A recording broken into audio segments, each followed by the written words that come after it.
right. Hello, and welcome to the Snap Count. My name is Emilio Calderon, and I'm joined by a man of many talents, though one of them may or may not be the ability to read a simulated pressure. His name is Caleb Catlett. Caleb, how are you today?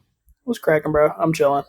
Just gonna get into it. This is a very funny thing to make, and I'm sure for the five people who are watching, I anticipate will watch this. This is a very confusing thing to watch, but today we are joining together for a very special audio-visual experience, a one-time meeting of the minds that we may or may not ever do again.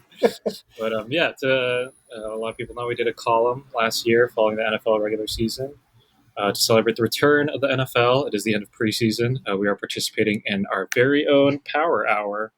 And you might ask yourself, what is Power Hour?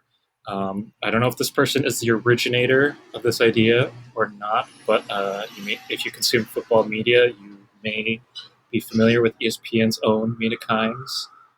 And if you are familiar with her, you may have come across a series of hers titled Power Hour, in which she and a guest rank every team in the NFL. So today, Caleb and I will be participating in our very own Power Hour. And indeed, we will be ranking every team in the NFL, even the Carolina Panthers. I'm very sorry to the people of the two Carolina states that I have to bring them up. This is not necessarily a prediction or indicator of how successful we think these teams will be. This is a straight one-on-one. Which of these teams is better? So I choose the teams. Caleb chooses between those two. That's it. Those are the rules. Caleb, do you have any questions? This shit finna get diabolical as fuck. Is what I'm bracing for. Yes, it's going to be so beautiful. So I don't want to let it linger anymore. Let's begin. Just for context, I do have Caleb has his own list. I have my own list, which may or may not pull from sometimes. I do also have the betting odds from FanDuel specifically, so I may bring that in sometimes. But like I said, I am the one choosing the teams. I'm about to bring But in we're them going to start. goddamn gamblers and shit. Hey man, if Just they in want case you to, feel like gambling on the odds, we gonna help you out along the way. Don't forget to use our code SNAPCOUNT2025. We do not have a code, to be clear. We do not Five endorse gambling. 5% off on all betting odds. 5% off? Wow, that's really good, actually. Maybe we should have a code. You feel me?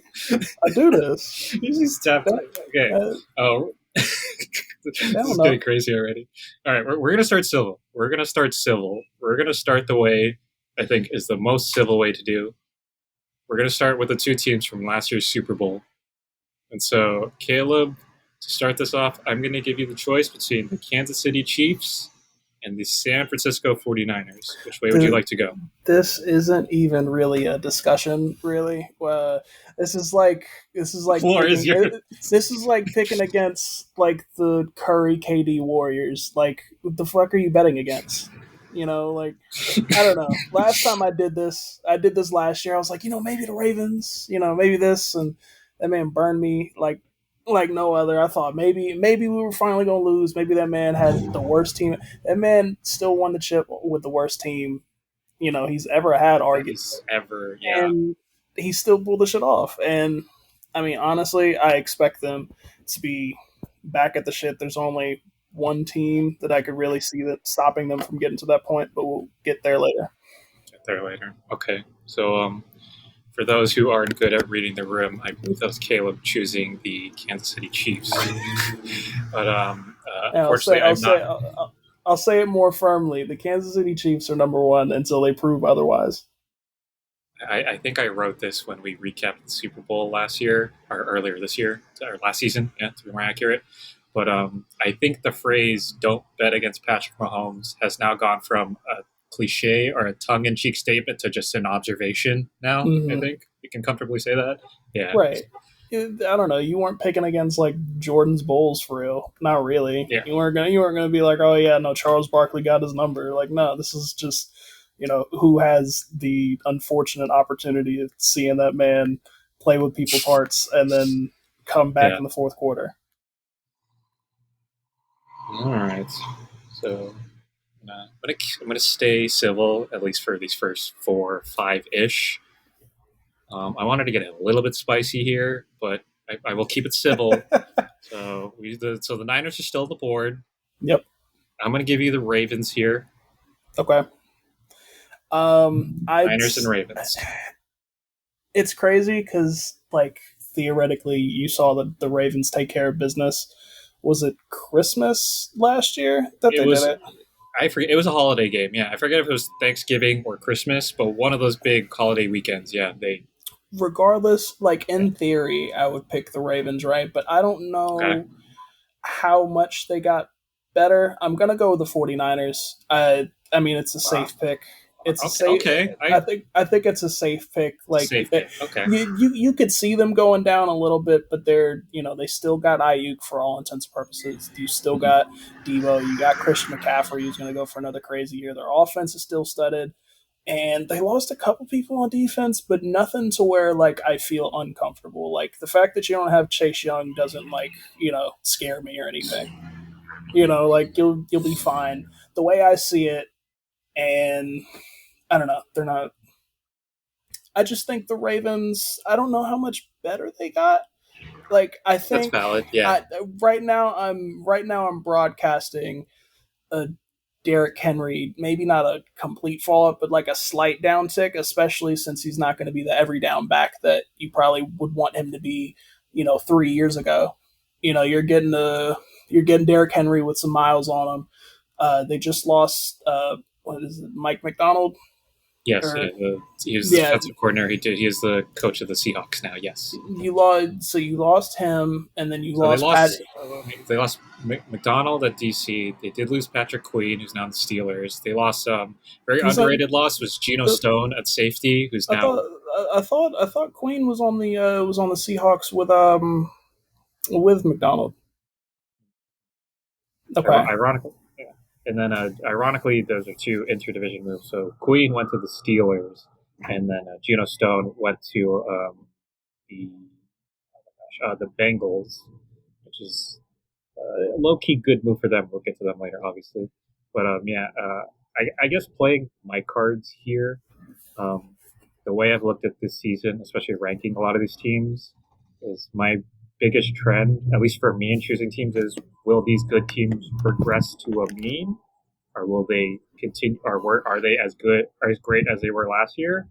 And then also the teams that we thought were bad, will they also regress to the mean in terms of like I don't want to say a team, but like teams that have bad defenses, especially like maybe those were one-off performances, especially teams with injuries. So, Right. but I hear you with the Niners. Like, yeah, the team is just like too talented. For what it's worth, I don't have them at number two. I do have it. I have, Okay. but Got to I understand flip. Got to flip. Maybe. I mean, we can reveal it with this next pick, which I don't want to harp too much on the Niners. So yeah, so you took the Niners, the second best team. So it leaves the Ravens. So the logical choice here, at least for me, is the Detroit Lions. Yeah. So, I'm still gonna stick with. I'm gonna stick with the Ravens here. I yeah, could have saw them sliding down quite a bit with their losses, but I think just. I mean, given the AFC North, their whole thing, they're beacons of consistency, if nothing else. And honestly, even with the loss of Mike McDonald, I think like just because of how that team's built, I don't think they're going to lose too much on that defensive end. I yeah, just I agree. I think they lost just enough for me to like not immediately jump the gun on them being better than the Niners. It's a real coin toss either way, but I think just for the sake of security, I think the Niners are the safer bet there, especially when you see, the Ravens really get, hemmed up by the Chiefs in that AFC Championship game. That it made me think like, man, is Harbaugh like a Mike D'Antoni, Mike Budenholzer type for the NBA type? But I'm gonna bite my tongue on that until he shows maybe this Silly postseason show. if it happens Well, again. But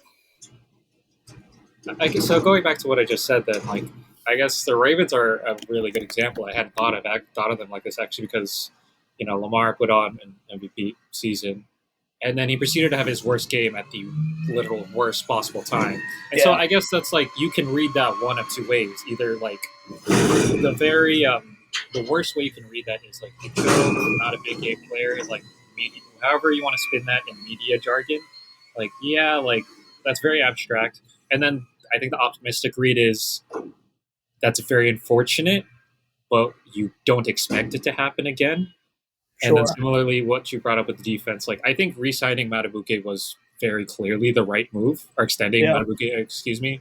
And then losing Patrick Queen, like, doesn't feel good, but it's not as catastrophic. Like Chiefs are a good example. Like the Chiefs are kind of the prototype right now of you build the line, and as long as the guys behind that line are solid, then like you can make it work, kind of thing.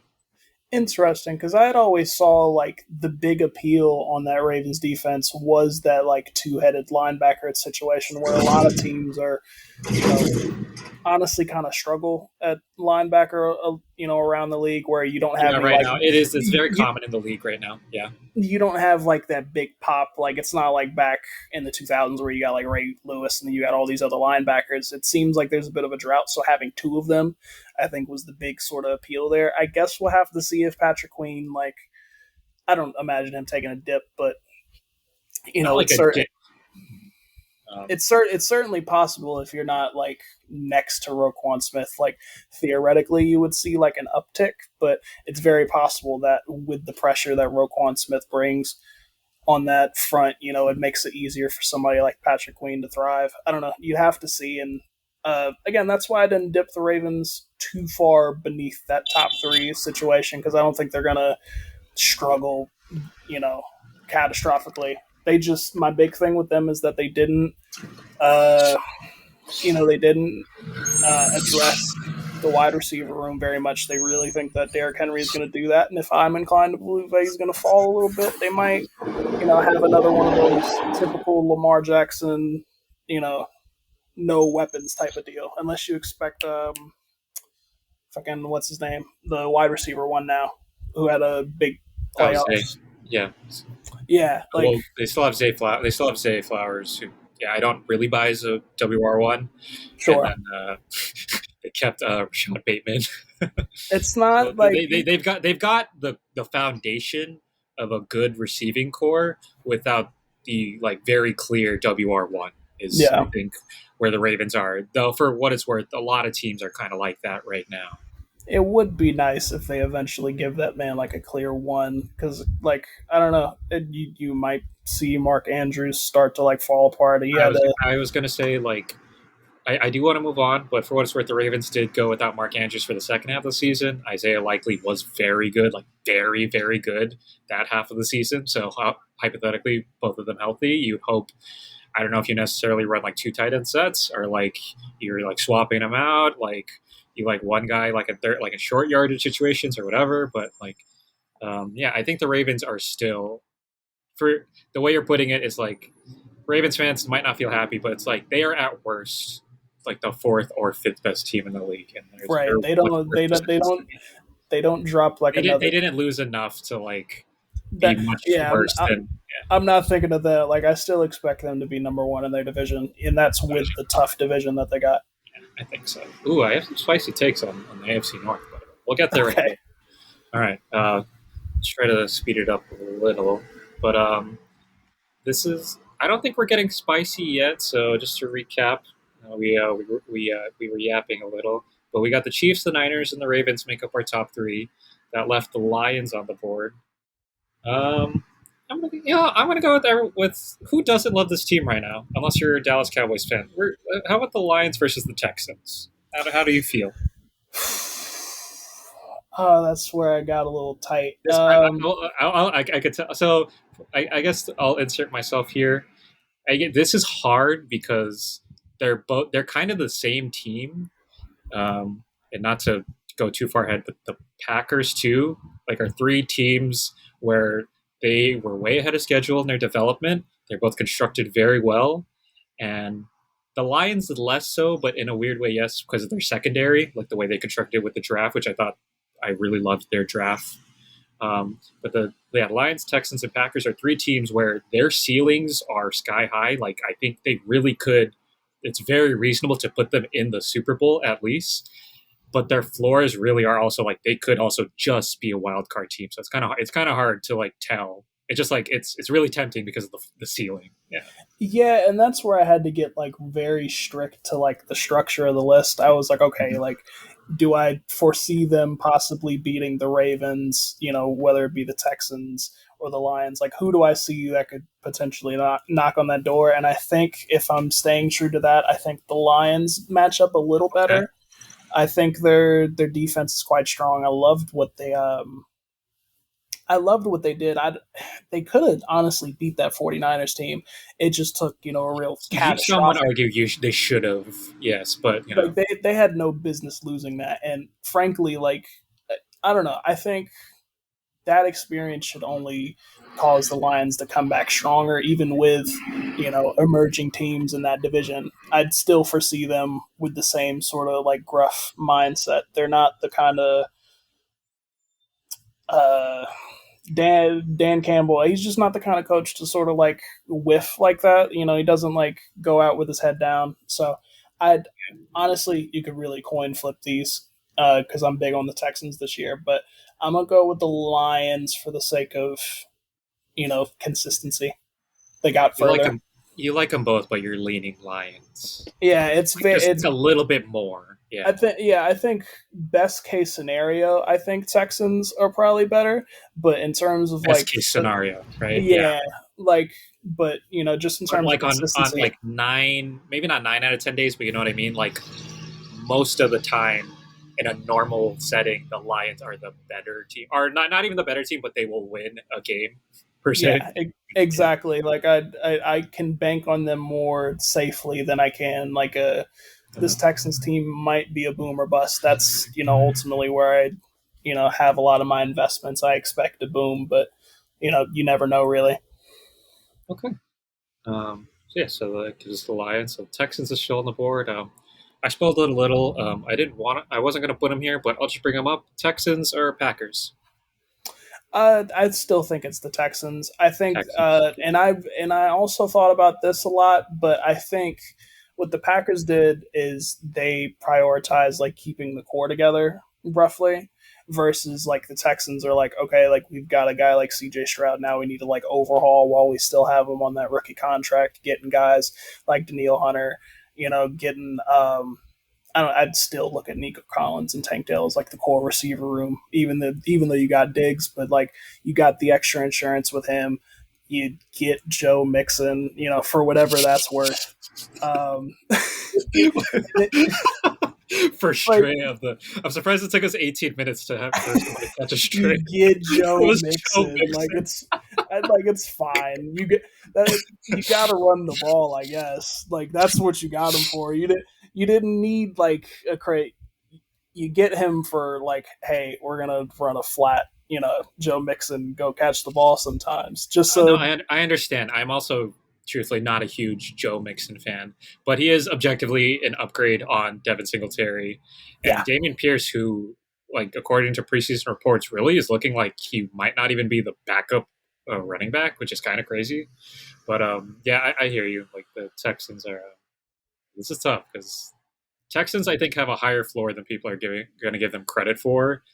And I think people look at that Diggs trade too, and they like, yeah, it didn't end well in Buffalo. And when people like saw that trade, I think they were getting like leftovers.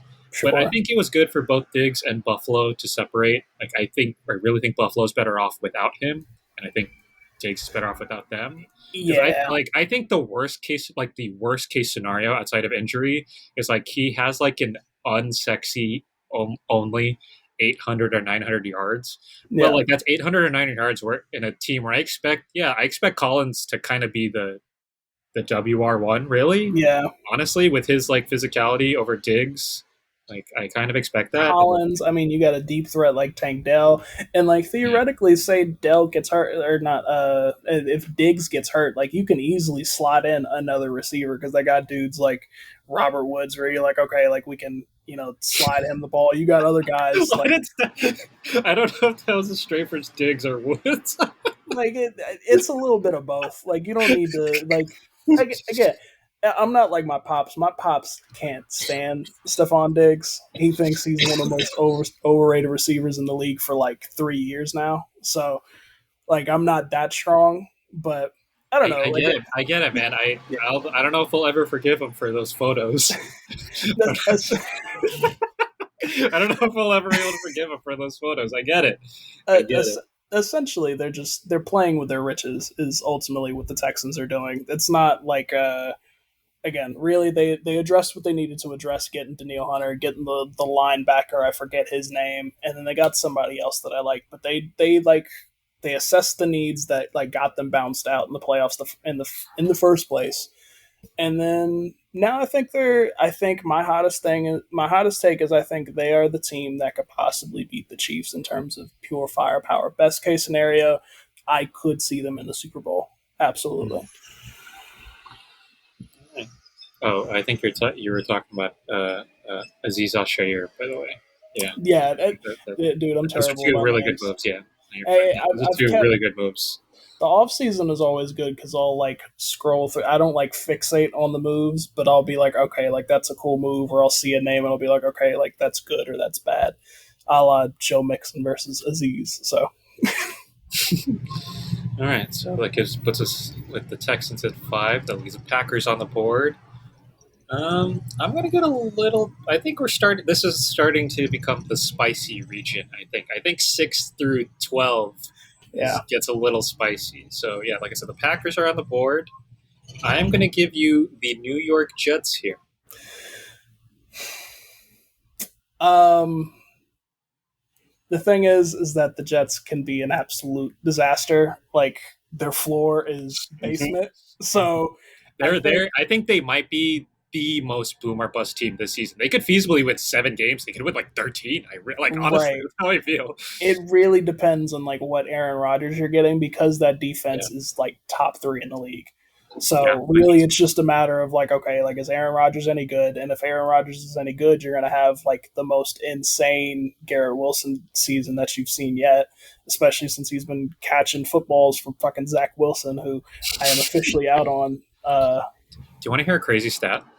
Yeah, Or I'll give you a fun question. Do you want to guess how many touchdowns Garrett Wilson has in his first 2 seasons? It's insane. It's awful. It's so bad. I think I remember he had like 3, 4 touchdowns, is what I'm gathering. So how many? So I'm gonna go with 4. in 2 seasons? Yeah, Oh, okay, it's not that bad. It's it's not. 7 for what it's worth. I It's mean, seven. it's only 3 extra touchdowns, and he was getting that from it's Mike White. And it's kind of funny because you know when this is like IG comment type stuff, so you should never like take this seriously. When people are like, "Oh, he just throws it up to like Mike Evans," I'm like, "Well, you still have to get the damn ball to Mike Evans." You know what I right, mean? like Like the ball has to get there. like like at least you got Couldn't like even get the ball to Garrett Wilson. My God. you can get a meathead like Ryan Fitzpatrick to chuck the ball up to Mike Evans. He Yes. wasn't even getting that. You're getting a whole bunch of noodle arms trying to throw slant routes the whole time. All right, but I don't want to get sidetracked. The Wait, so answer the answer is the is this Packers, by Packers the or way. okay? The answer is the Packers, by the way. I don't have a very like sexy or like eye popping list so far. I Lord knows I wanted to be like, oh, this is the Jets year. I could have Stephen A. Smith did, Could have Stephen A. Smith. but Yeah, I'm not. sure. I'm not going to do that. I think the safe bet is to go with the Packers, and they'll be scraping along in that division right next to the Lions. All right, so that leaves us with the New York Football Jets. I'm gonna hate this one, but I love this one. We're gonna stay in state. I'm gonna give you the Buffalo Bills here. Get ready to say a lot of Buffalo Bills within the next however many fucking minutes. I need y'all, like, I need all the football pundits to get that shit out of the way. Like, oh, I'm typing Jets. By the way, I almost knocked my computer over. it's the Jets. Okay. Let's. You know, we can eventually get to the Bills. We can. Oh, we're gonna keep it rolling. All right, we're gonna It's the see how Jets. many. We're gonna see how many. I don't know how many people live in the city of Buffalo, but we're gonna see how many of them will send you hate mail after the next like 20 minutes. I get enough of that from my job. It's fine. Okay, so the Jets are number 7. Yes, yeah. Great So analysis going on so far. it was unexpected for you to bring them up so quickly, but I mean, those are the breaks. You mentioned the fucking Buffalo Bills, so All right, so the Bills are on the board. yeah, still Um, here's a. I had another team next on this on my list. I'm gonna give okay. you a funny team. I'm gonna stay in the division. I'm gonna give you the Dolphins.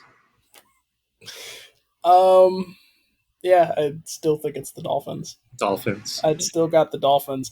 I mean, for what it's worth, like I would probably put the Dolphins ahead of the Jets just in terms of security and Oh, whatnot. okay. But Yeah. as it stands, I mean, the Dolphins are just I.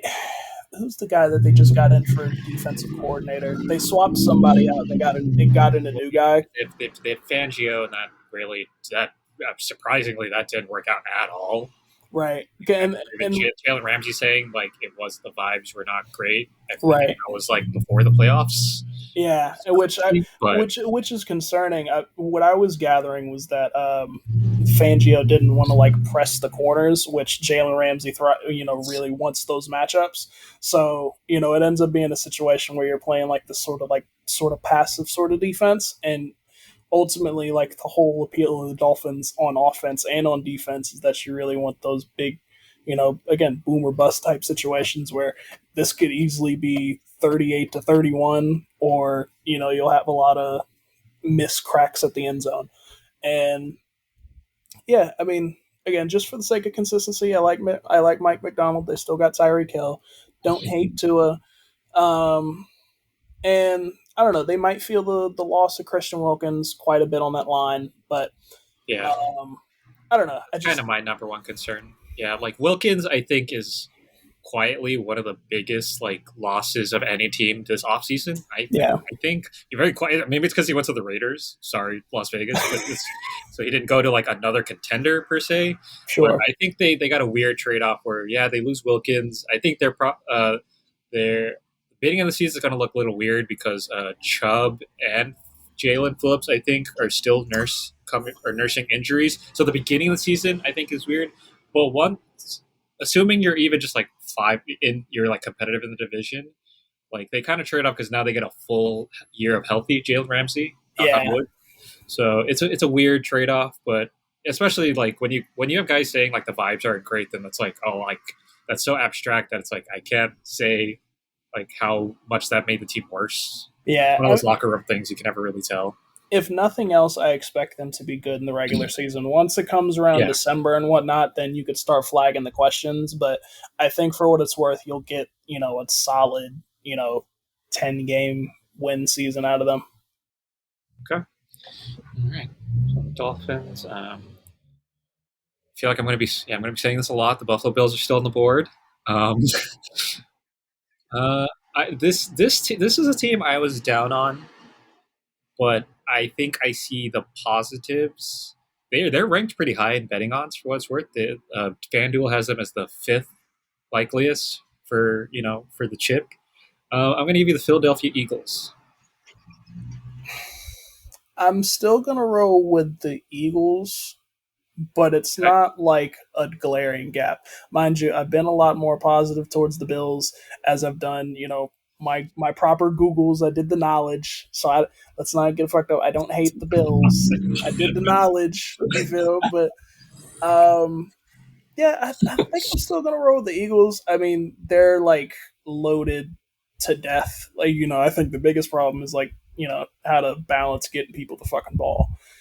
Yeah, And I don't know. You lost Kelsey, and that I think yeah. that'll be maybe an underrated portion of that on the offensive line. That's And gonna be a big loss, really. Yeah, but I do see now that you've got some of the older guys out of that defensive line, I think you can more realistically expect a Jalen or the Carter breakout. JJ Cart. Yeah, yeah. Yeah, I think you can expect that more. You'll get a fresher line, if anything. Um, yeah, I think that's pretty safe, especially next to the Bills.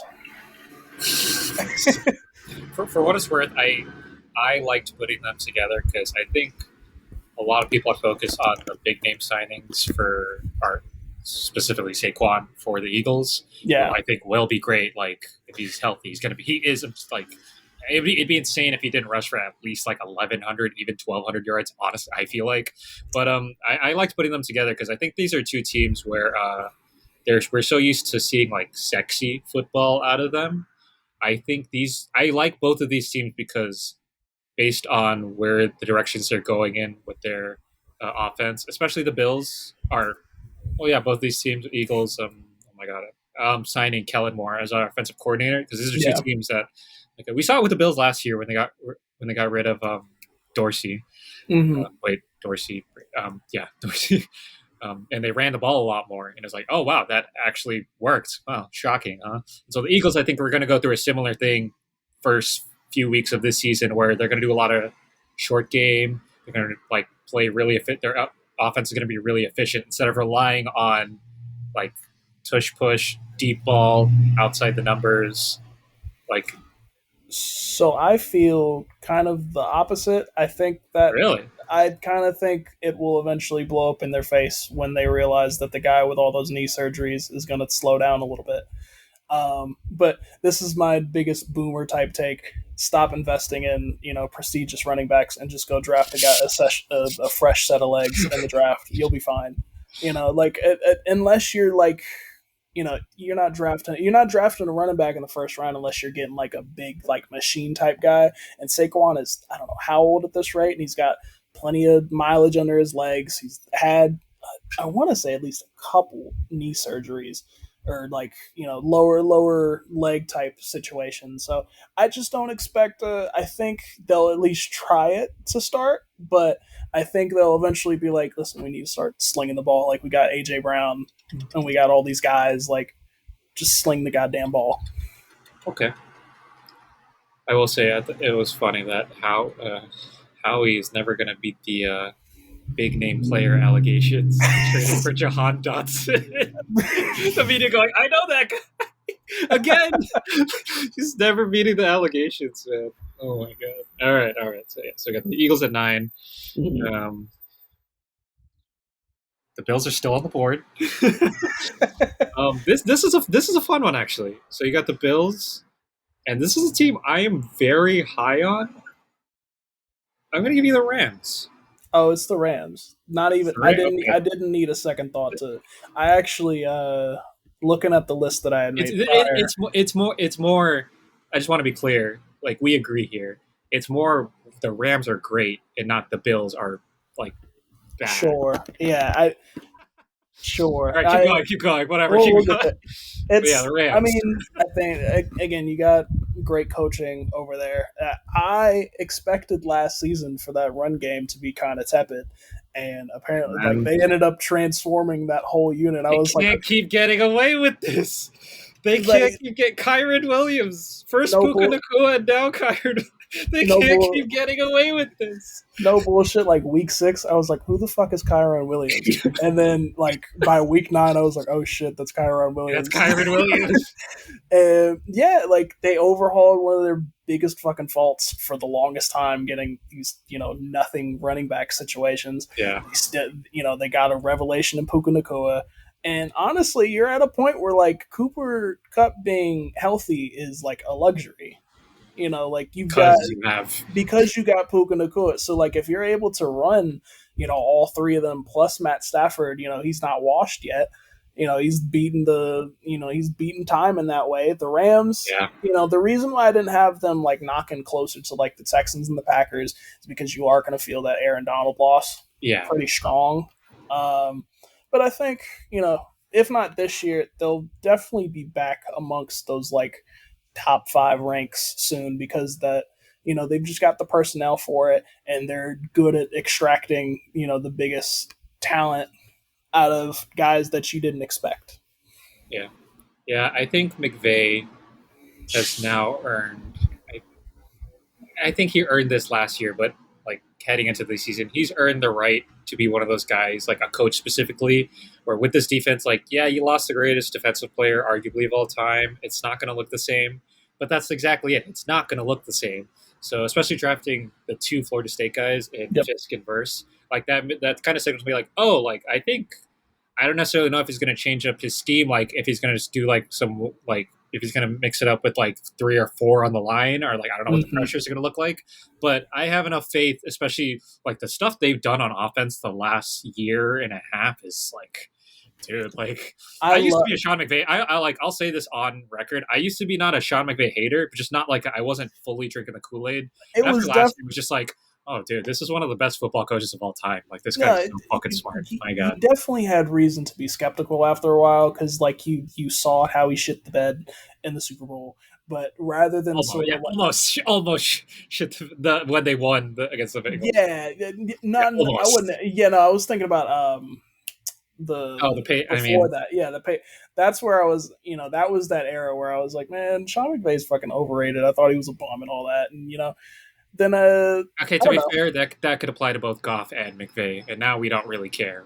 So. Right. I mean, I don't know. It's just one of those situations. But now it's, I mean, again, you see how he's overhauling these completely desolate type situations and he's getting fucking magic out of it. So at this rate, like, I'm not inclined to bet against the Rams unless they don't have somebody to sling the football. All right, it's been half an hour, and we've gotten through 10 teams. But All right. I like the 10 we've got. Let's recap. Let's recap real quick. So we got from top to bottom. We got the Chiefs, the Niners, Ravens, Lions, Texans, Packers, Jets, Dolphins, Eagles, Rams. I think that's a pretty Yeah. good I top mean, given what you've listed so far, I had I the don't rank. really I had think you the could be mad about that. no. Like I the would. next three teams, I think are the only like teams where you could feasibly go, we could have been in there, and it's like, yeah, if you argue with me enough, I might agree with you. That's really it All you did was you just mentioned the Jets earlier. Is ultimately what I for you. where Okay. yeah I had the Jets a little I lower guess like the than a top couple 10 is more teams. like nitpicky. Like, oh, we're actually like six and not nine. I'm like, okay, whatever. Yeah, I Yeah. legit. I'm only one spot off on the Rams, and that's because you made me Okay. put the Jets at 7. Like that's Okay. All right. Let's try to speed it up a little. I'll try to be better too. All right. So friendly reminder: the Buffalo Bills, are still on the board. Um, I'll give you the Bengals here. I got the Bengals. Really, I got the Bengals Bengals. here. Yeah, I I don't think the Bengals will be bad, but I'm not super high on them this I've year. well for one, they still got like get this is dependent on Joe Burrow being healthy, of course. So Which is a legitimate question. Now we can start asking yeah, if Joe what Burrow it's is like worth. if Yeah. he's on the field, him, T. Higgins, Jamar Chase, I think they'll be another one of those like high scoring teams. Even though their defense is kind of whatever. But if anything, like you'll have real high scoring games, and they'll always be like a difficult out. So that, and then I feel that more for Burrow and the squad than Josh Allen and his team. So That's valid. The only thing I want to say about the Bengals is I think last season was funny and it went under the radar. It's gonna go under the radar still. People might not even mention it, but those few I don't know how many games it was. At least 6 games, 6 or 7 games where Jake Browning played. The Bengals offense looked like not amazing. Don't get me wrong, but like they looked good. And so my hope for the Bengals is that not necessarily Joe Burrow, but like Joe Burrow and Zach Taylor, and I forget who their OC is right now, but Zach Taylor I think does call the plays. But I hope they look at how well that offense ran with Jake Browning, who I think is just a good backup quarterback, but still just a backup quarterback.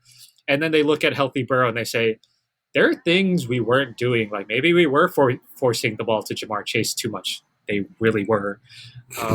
Maybe we're relying too much on T. Higgins to win these one on ones on the outside. They are. So mhm.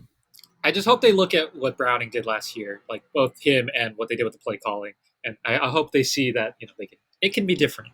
I do not think that is That's that gonna happen, but like no that it's gonna be kind of funky, but I still have faith in Burrow and I do not have faith in Jake Browning. So that is Yeah. ultimately where my loyalties lie on the situation. I was watching those Bengals games, and then I immediately stopped watching those Bengals games because I was legit sick at watching him play quarterback. All right, all right. So we got the Bengals. Um, this is a team I'm pretty down on. Like Bills and Cowboys. I don't even like saying that, man. Um, because Yeah, because yeah, that's how it feels. The Cowboys slid a little bit. I think more than anything, my biggest concern is that I think I'm still going to roll with the Cowboys. Ultimately, Wow.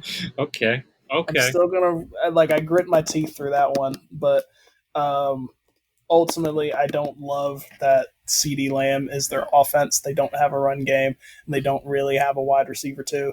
But their defense is going to be good. So I think Yeah. that is where most of my hope will last because Dak is a good quarterback, no matter how much skeptics believe otherwise. And my only issue is that he's not really going to have anybody to throw the fucking ball to. Yeah, I know it's weird. Like, I think Dak. Obviously, the media is gonna like kill the Cowboys no matter what happens unless they win the Super Bowl. But in a weird way, he's in a meet like narrative wise, he's kind of in an okay situation because Yeah. it's really just him and C. Because even last year, because like 2 years ago, I was a big Tony Pollard truther, but he Mm-hmm. has not looked the same at all after that. I forgot if it was an ankle injury. I forget what it was or foot Yeah. injury, but yeah, he did not look good at all last year. And then he's gone now, but I honestly don't. Wow, I don't know who is their starting running back. I'd I'm gonna look this up right now. What the hell? because I don't think they've officially signed Zeke Wait, yet. oh my god, how can I forget? It's Zeke. They brought back Zeke. Oh my Is god, it that's is so it funny. officially Zeke? I didn't know if they It's had officially well signed because him his or only not. competition is like Rico Dowdle and like Deuce Vaughn. I think Get he's. get Oh, ready they to actually they signed Royce Freeman, who get is ready like to see very those quick. Deuce Vaughn minutes. Get ready to see those. They're gonna play that clip of his dad calling him draft night so many times this year. Like every time the Cowboys play on national TV and Deuce Vaughn gets at least like 3 snaps, yeah, they're gonna play that. I'm expecting Dak to get a lot of shit for things that aren't his fault. Are not his fault. Yeah, it's crazy. And ultimately, I would have slid them down had you not mentioned them there. It's just I Is don't feel great about either of these teams. is Dak Prescott is like Dak Prescott's like way better Kirk Cousins in that he just gets like absurdly Yes. paid and then like but now that I don't know, he has like a weird relationship with the media and but now it's like at the end of the day, I don't know, man, he got paid. It's not his Mm-hmm. fault. Whatever. Yeah, so we got the Bills still. I'll give you a fun one. This feels a little high. Well, maybe not. I don't know. You know what? Yeah, I'll give you the Bills versus the Chicago Bears. Uh, that's where I got to relent and give it to the Bills.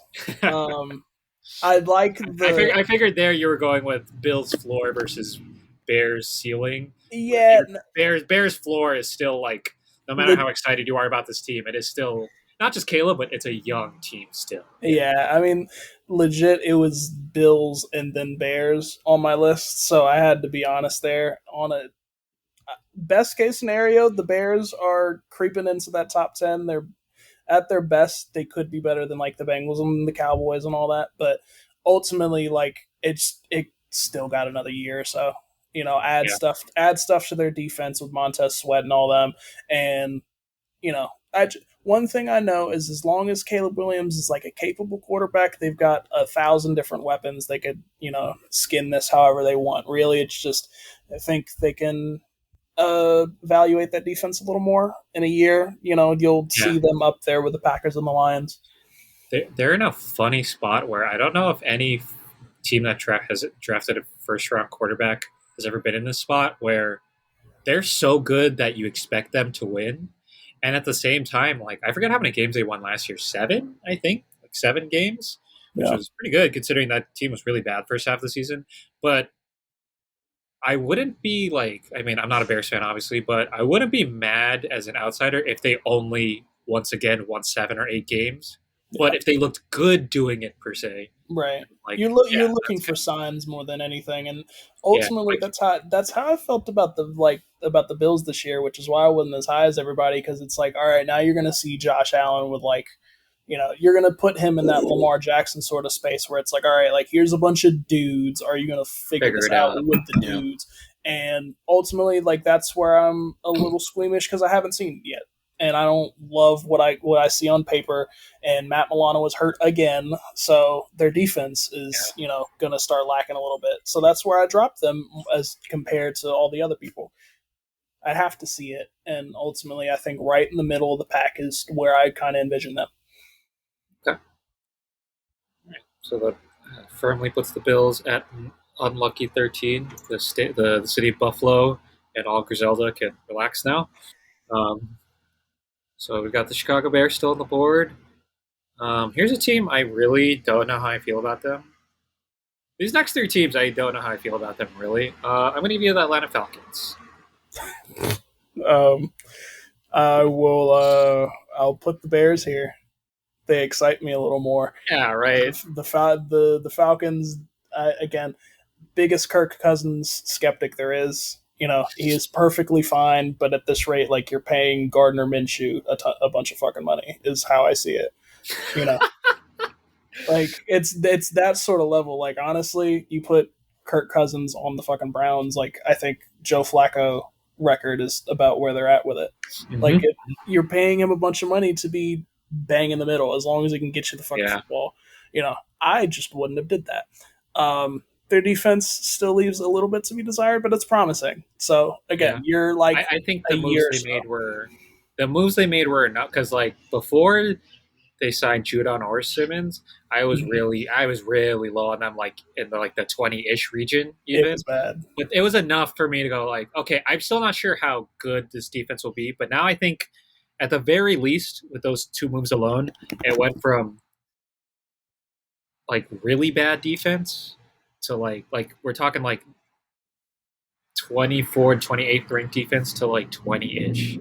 Yeah, Which is like I know it's funny to say that, but like a lot of people don't think that way. But like I don't know, to me that's like that's a a good market jump. Like improvement. Yeah, yeah, you're not like in the Giants Panthers territory where it's like I don't really know where you like grow like from yeah, that. like your offense is behind the eight ball every like second half. Yeah, exactly. Which is where the Falcons were, which is honestly where I do empathize with the very few Desmond Ritter truthers there are still out there because it's like that man was like legit back on the field within like 3 minutes.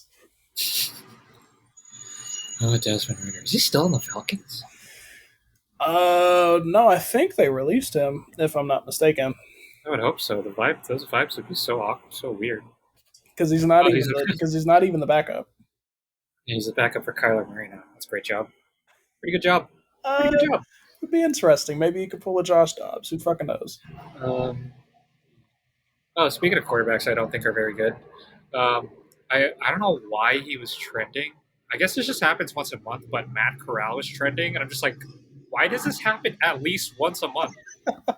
Like, are we watching the same sport? I don't understand. I don't It's not even even the know. same sport, dude. I don't even know how to properly evaluate that. About I don't. Nah. There's a couple teams that you haven't said yet that have left me a little surprised, but I do appreciate the big boom sort of aspects of like having the Bears up there. Bears, I think were a little like like Ambitious. fun, like ambitious, sexy, however you want to put it. But like we said, like I think they have a solid floor. Like their floor is 8 wins. Yeah. Like I'd be willing. I'm not a big. It's funny we brought this up. I'm not a big betting guy. I don't like know how odds work really. But I'd be willing to guess their over under for wins is probably like 7.5. And that feels kind of fair, right? They pretty much had because when I was talking to a friend of mine, they have like the Lions, the Packers, and the Bears all within like maybe a game of each other. See, So like like I don't agree with that, but it's really like they've all got them basically like that 10 to 9 to 8 mark where it's like they're all gonna like split even in their division games. okay. So yeah, that puts the Bears at 14. Uh, this one has funny vibes. Uh, I'll give you the Falcons and the Browns. Oh, it's the Browns. This is where I was Okay, like, that I okay, have them higher than most people, not because I think Deshaun Watson is great or anything, but yeah, because of the here defense. he I understand. Yeah. and here is where I think this takes a turn. I think Jameis Winston is going to head that Oh, Browns team, and he. they're going to be fucking like they're going to be like really underrated. I think Deshaun Watson plays like 12, 11 or 12 games max. Yeah, I The, agree. they're gonna get like real stubborn with the Deshaun I'm, Watson thing because they're like, we got to figure out if this like works. But at some point, they got to realize like this defense is way too fucking good for me to like not put Jameis in there because the team seems to like Jameis Winston, and he's not like that's maybe the best backup quarterback that I can think of I, off the I top of think my head. like this as of this season, the best backup quarterback. Yeah, Right, like I was looking at him on the Saints, and I was like, this dude's definitely got to be better than fucking Derek Carr. Like, why don't you play Jameis Winston? So I think this is where the Browns. I think the Browns could started fuck wearing around. contacts. I think supposedly. Yeah, I swear to God. if there's validity to that, scoot them way higher on the shit. Because if that man can see, it's raps. I will always say the only reason I'm lower on the Browns is because yes, their offense on paper is very talented. It's really just you need Watson to show up, and if he doesn't show up this year, he's never going to show up. I think, but Yeah, also the defense, which I think objectively is at worst like the seventh or eighth best defense in the league. I just think because I was really high on them last year, I think it's much more likely that they will regress to whatever their mean or average is, which is still again an elite defense. But interesting. what they did last year was like I remember looking up their advanced stats late in the season or like before the playoffs started, and I remember it was like, oh, their red zone numbers are actually kind of bad. And then Joe goes like, "Well, they weren't letting guys get into the red zone really." So it was like, I think it was something insane. Like they only allowed like 20, maybe even less possessions in the red zone. It's just like Jesus Christ. And it was That's like, sick. 70, 80% of them resulted in like touchdowns. It was like, but yeah, they were only allowing guys to get into the red zones like, well, yeah, like once a game, if even. That's probably like good teams getting in there twice, Right, maybe and three times. that's crazy. Now, Yeah, it's you crazy. could theoretically be like, oh yeah, they're gonna regress. Right now, I'm trying to see what their big off-season like transactions were this year outside of the Winston backup quarterback ad. But ultimately, because I think Winston is a bit more dynamic than old ass Joe Flacco, Yeah. I think they can be. I think they can truly be great. And even if they dip a little bit, I think that still makes them better than a lot of other teams. Yeah, it's valid. I just wanted to say, on the record, Kevin Fancy, you are a sick person in both the cool and the bad way for running RPOs with old ass Joe Flacco. That's fucking nuts, man. Dude, honestly, They had I Joe Flacco move in the pocket. That shit was crazy. I like thought he was just gonna stand up, take the 3-step drop back and stand up. But they had that boy like not like running. moving. The pocket was moving. I was like, yo, That shit was this shit was fire. That shit crazy. was, That shit was and crazy. he did so good that he fucked around and got another job. I think he's backing up Anthony Richardson right now. I think so. Yeah. Which, like, I It's don't know. crazy because, like, honestly, like I he don't could think honestly that be starting for the Raiders right now, like Flacco. I that's don't what understand. the Raiders would be like second in their division if they, didn't roll out Aiden O'Connell and Gardner Minshew. I don't know. I'm Gardner Minshew, another thumbs in the middle ass quarterback. All right, all right, all right. So that makes the Browns number 15. So Mm-hmm. number 16, that leaves we still have the Falcons, and they have two teams here. I, you know what? Let's go Birds here. Let's go Falcons Seahawks. No, it's the Falcons. It's the Falcons. Okay, It's the okay. Falcons. And you still haven't Just too said just too when you. too high for the Seahawks. I perked up a little bit when you said the Birds because I thought you were going to mention a different team, and you said the I know what Seahawks, team and you're thinking about, which is I like was a little deflated. I understand why you're high on this team because I'm kind of high on them too, but like we're high on them relative to where they were last season, Caleb. That But we're that gonna that get there. We're that gonna get that is there. that I is think that smart people already know what we're talking about, but we're gonna get there. We're gonna get there. Okay. It's Falcons the are number it's the 16. They're the it's most the, average team in the NFL, according to Caleb Catlin. yeah, yeah. They're fine. It's They're like, fine. and they're gonna win the Tro- division. trophy. Atlanta Falcons. Fine. It's great because they fit in that Buccaneers slot like last year. It's just I don't feel nearly as good about watching them the way I I think did they're a about Baker little better. Mayfield.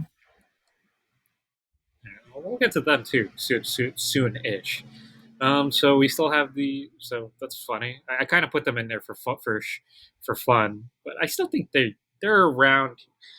So the Seahawks are still on the board. I'll give you the Jaguars here.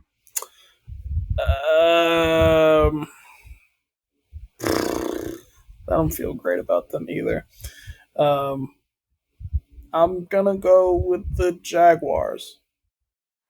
I I think I don't know. They've addressed some things, and I don't know. I don't think that Trevor Lawrence is a disaster. So I don't know. We're gonna have to see. That's another one of those sort of prove it situations. But like I don't have them nearly this high. Is your concern more the It's offense still? they're just flaky. Like when I watch them so much throughout the like that's also it.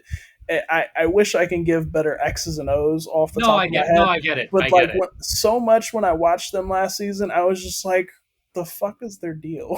No, Like, I get it because I'm a Chargers fan. I had to watch the worst football game of my life against this team, but like even outside of that game, like the second half of that season 2 seasons ago, like Trevor Lawrence looked awesome. I was like I wasn't saying he was a top 10 quarterback. I was like he showed top 10 quarterback potential, yeah, and then last season like they were like a dumpster fire. he was also hurt a lot of it. So like, He I was don't know. hurt, Like, and then they're I think their defense is the most. There's no way they're that bad defense in the yeah, league. Like yeah. they were just not good. They were not making tackles. Like I think they had the most or second most missed tackles in the league. It's just like it just doesn't happen. It's not normal. This area is about right for them though, like slightly below average, where it's like I don't expect them to leap off the page out of their division, but I do expect them to be a little feisty with their division. Like their And ceiling is a little bit higher than this, but not that much higher. right, like they're theoretically you could put them where the fucking Bears are, Okay. like somewhere bang in the middle. To be honest, Oh, like if you went with the experience over the Bears, young, fun and yeah. exciting young guys. Yeah, I get that. Okay, so the Jaguars at 17 leaves Seattle Seahawks still on the board. I am going to give you. Let's stay in that division. Let's go with the Colts. I have the Colts here. I also have the Colts much higher than I thought I'd like than I thought we were going to Okay. have them, to be honest. I am definitely banking on the Anthony Richardson thing a little bit, Yeah, of course. but again, we saw Joe Flacco be like a winning quarterback last season. So, like, their defense is strong. They fought really well within the division, enough to really, throw off the Texans and the Jaguars of the league. And they always prove to be a tough out. I think they can take that next leap if Anthony Richardson is like truly the guy that you want him to be. And even if not, like you can sort of have a similar Brown situation where it's like Joe Flacco can get me to a solid, 9 wins. That's valid. It is funny to. But I guess that's kind of the state of NFL quarterbacking right now, which is I don't think Joe Flacco is like the 20th, 15th to 20th best quarterback in the NFL. It's more so that Joe Flacco is competent, and there are guys who are way more talented than him who are in weird situations where they're not working or the coach isn't working. Right. And it's just like Joe Flacco's like, I can throw the ball wherever you want me to throw it. Joe Flacco can figure that shit out, like no matter what. Whereas a lot of people, it's a lot of factors that you need to consider. It's a winning Yeah. quarterback, even if he's old as dirt. Yeah. Okay. So Colts. Um, these kind of get fun. I feel like I thought maybe at one point these would get less funny, but they get funnier and funnier. I'll give you the Seahawks and the Steelers here. That's gross. I feel like this is Um, pretty clear, I personally. guess you gotta give it to the Seahawks. Um, I don't like. I had to remember that Mike McDonald was even hired. Like that's how nondescript I felt about him.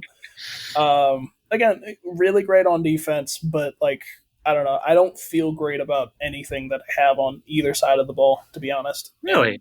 I surely like you're Oh, gonna have. sorry, I misread this. You're not a Geno guy. Is that why? I think he's almost like he's really old. Like you're, I'm expecting him to take a dip at some point. It's not like a. I get that, but for me, it's more like Geno. I think is one of those guys in the NFL, not like Flacco, but like Flacco in the sense that you know what you're getting, and there's not a lot of guys in the NFL who are like that right now. Like Geno's like like the offensive line was awful last year. They had like however old 42-year-old Marcus Peters playing right tackle at one point. Um, Yeah. like with that skill group, it's like if the offensive line is is like below average, I think they'll have a good offense because he's still one of the best deep ball throwers in the league. Mm-hmm. I just like How I don't old? know. It's one of those How like I'm vibes ex- things. I'm expecting him to take a dip. Let me find out how old he is. He's He's definitely up there. He's like he's 35, he's circling 30. He's circling 34 right now. I'm 34. Yeah, expecting, especially because I didn't see how they addressed the offensive line in the draft or anything because I wasn't paying attention to the Seahawks. Sorry. Um, but I don't know. Like if it's remotely close to that same offensive line last year, you're going to see Geno Smith get pummeled, and you're going to see him get yeah, really it's true. like tired and banged up. And I don't know. I don't feel great about them on the offensive side of the ball, even with Metcalf, and they're going to be feisty on defense, but nothing like top tier. For what's worth, before we move on, Byron Murphy, man, that's a violent dude. That's a violent dude. He's gonna be fun to watch, man. With Mike McDonald, especially as his head coach, he's gonna be a fun dude to watch. Yeah, And the corners, of course, Spoon and Woolen. Like that's gonna be fun. That defense is gonna be fun to watch if you like. yeah. All right. Um, I wasn't gonna do this, but I'm just gonna be a homer and let you pick your team. Not your team, but the team I know you want to put up higher. I had the The Steelers Cardinals. are on the board, I had and the I the had the Cardinals. Cardinals I had the Cardinals at 14. 14. Wow. Yes, I had Okay. them at. I had the. I Okay. had. I had the. Wow. I had the Colts, and I had the Colts at 13, and the Cardinals at 14, and Okay. I was Wow. not expecting to grapple with the Seahawks at this rate. So I think the Huh. Cardinals Okay. are again. You got to be like really against Kyler Murray, but when I saw him come Oh back no. No. Okay. Yeah. later in I was like, that dude No, is they as were awesome. I, and this it, is like kind of like the Bengals offense with Jake Browning. You're like, hey, this is actually like a really different offense to when Burrow was here. The Cardinals offense, no one watched it last year because they weren't good on like, and they had a terrible record yep, by week 8 or 9. But James Conner was awesome. He was yes, like legitimately the best running back in the league they were based make on like the situation. And Kyler was like, he looked like top 10 level Kyler again. Like, holy shit, dude, they dude. were making shit shake with Josh Dobbs and Hollywood Brown as wide receiver one. Like that's crazy. And then not to mention with Gannon's defense, like they were able to like Yeah, take a no. lot of Uh, dudes to the they again, that's the best looking 4-win team you could fucking imagine. Where these guys are you're looking at these guys really like take these winning teams to the limit. It wasn't the Rams. They were taking I think they ended up no, beating I remember. they beat the I forget who Cowboys their and four wins against, like the Cowboys, the Eagles. right. I swear they won one game against the Rams or the Niners. It was a division game. I think it was the I don't remember. Niners, but What, and I was looking at it and I was like, these dudes are like good. Why aren't we like? the offense was It's just you have Hollywood Brown and Josh Dobbs out there. You put that in with Marvin Harrison Jr. and Kyler Murray, and you got a good defense. That guy and you got a group of guys that want to like compete. That's my big thing. A lot of these teams, you can tell when the guys are like half-heartedly banging into each other. It's just dudes like trying to tackle tackle Yeah. people, but you could tell Like when they're they're like, just fuck doing their it. job. Yeah. No, I get Right. it. Yeah. The Cardinals, those dudes were fighting every down. I was Yeah. like, what is getting through to them? I mean, you had it with the Lions. You saw how they leapt. You're gonna eventually see it with the Raiders once they get their shit together. It makes you feel good because when you look at the prime examples of current NFL are Dan Campbell in the Lions and D'Amico Ryans in the Texans, and Mhm. then you see Jonathan Gannon, who's like just for the sake of aesthetics and labeling. I'm not saying this is true. I don't know that much about him, but for the sake of like stereotyping, he's like a smart football coach. Yep. And then you saw how scrappy that defense was, and you're like, holy shit, dude! Like, yeah, like Dude, this team rocks. Yeah, and I mean, like that's the different. Like when you watch that I'm not sure how bad the Jaguars' defense is, so much as they don't want to fucking play for Doug Peterson or Urban Meyer, that's valid. which Oh is wow, okay, I like how which you is flipped that. Yeah, which is okay. ultimately where my concern. Like you've got sometimes it really is just a matter of like, do I want to put in the effort for this coach? Do I want to win? And sure, you can be like that's a like an attitude problem, but in another sense, it's like I don't know why the fuck I'd want to fight for the Bengals coach. I don't. Like sometimes you just don't feel that good about the people that you're playing for, and ultimately that's a problem that the Cardinals don't seem to have with Gannon. And you're bringing in offensive firepower again. So I think the Cardinals are going to be like really good next year. Not like I could see them scratching for the wild card, and within like a year or two, I think they could be back in the mix. Okay, that you're convincing me. I don't think they're going to be like great, but I understand given how competitive they were in close games. Because the flip side happens with teams.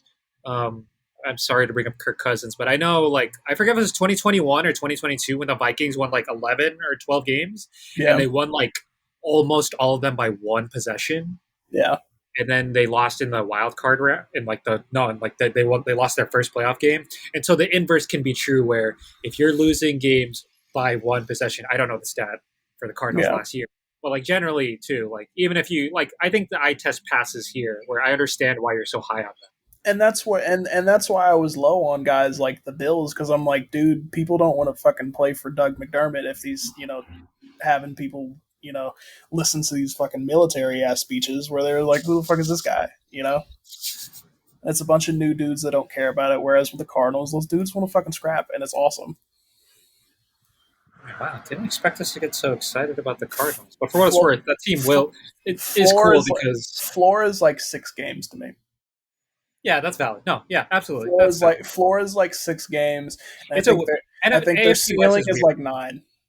AFC West is weird because Chiefs, and then no matter how you feel about the other three teams,